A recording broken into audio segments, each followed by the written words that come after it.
Que les tradicions no es perdin, si més no, les més dolces. I quina manera millor per aconseguir-ho que fent participar els nens i nenes, explicant-los amb què i com es fa.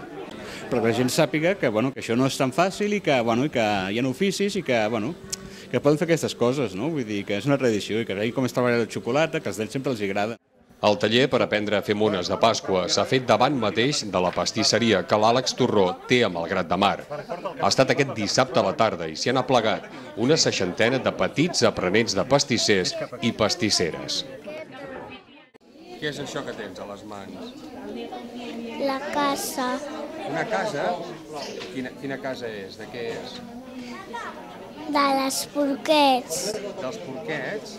i dels peritos. I de què és? De què està feta? Sí, que he fet jo sola. Ara posa'l aquí davant del blanc.